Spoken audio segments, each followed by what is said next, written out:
we know that the national furniture industry continues to grow, driven by strong domestic demand and also expanding export opportunities. How do you view this current dynamics of Indonesia's furniture industry so far?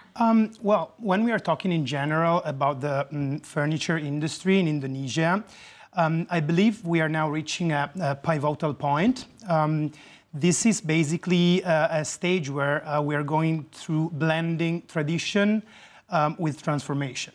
So I think it's a little bit limitative to say that the Indonesian furniture industry is growing. Karena yang kita pikir sekarang lebih ke evolusi. So I think we are going through more like an evolution step. And this evolution, it's driven by a number of factors. Of course, there is the domestic market, which is growing a lot, not only in terms of volumes, but especially in terms of quality requirements. Lifestyle trends, which are not in Indonesia alone, but worldwide.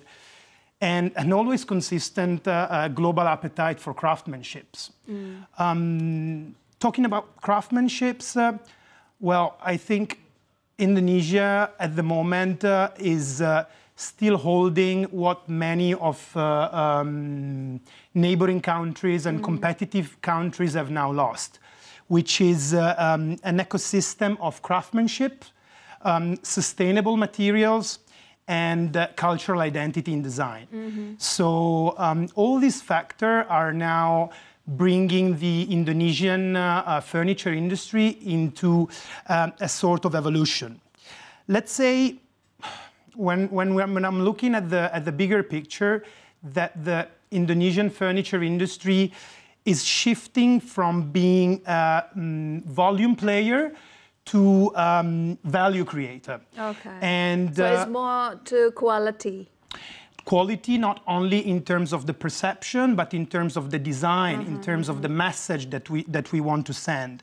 And we need to understand that actually this is where our competitiveness lies. You know, it's not anymore just about the massive output that Indonesia is capable to deliver, but it's more in depth than that. And in addition to this, I think this evolution is also driven by high-end individuals, such as great architects, interior designers, as well as contractor companies coming from overseas. And let's say these cross-sector partnerships are becoming key accelerators within the industry. With the theme of from local to global, how significant is the export market's contribution to Indocasa overall sales? Yeah, I mean, of course, Indocasa, kita lahir tahun 2013, and we were born as a furniture exporter. So we were dedicating all our business as an exporter. We shouldn't hide the importance of the local market. I mean, we recently closed Q3 2025, and we registered a growth up to 12% of our turnover for the domestic market against 6% for 2024. But this means that still 88% of our turnover, it's export business. It's always difficult for me, you know, to answer questions such as which one is your main market? Which one is our main market? I would say just the whole world. We don't like to put all our eggs in one basket. We value all geographical areas equally. Okay. We are extremely active in South America, where we have amazing partners in Chile, Argentina, Uruguay. Of course, North America, with its own challenges that, as you anticipated, we will see later, of course. Europe is always there, And we are paying extra attention now to grow in markets. But how do you see the market itself? I mean, consumers today are becoming more concerned about quality, design, and also function. And somehow they're very concerned about the message from your product. And then how does Indocasa balance aesthetic and with comfort and also practically from your products?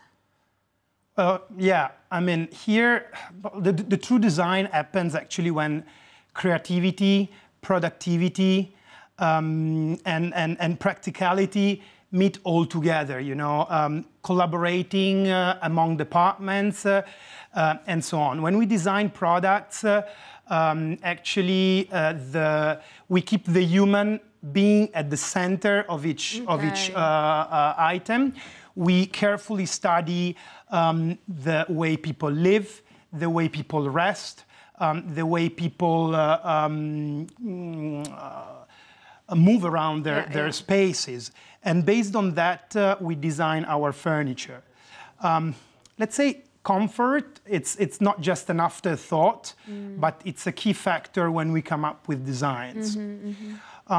Saying this, we in order to answer your questions, I mean, how we balance aesthetic, you know, with comfort and practicality. There's always interdepartmental collaboration. And with this, I mean that, yes, it all starts with our design team, that they give us the input. But then this needs to be carefully in line with what our sales team do, because these guys are the ones with the helmet fighting the battle every day on the field. With our production team, R&D, which are the ones that actually give us the input from a technical point of view, use this type of joineries instead of this, use this type of glue instead of that. And finance, of course, because at the end we need to make items financially viable, you know? I mean, so it's a mix of all this. So design is not just a solo act. It's a symphony of perspectives, let's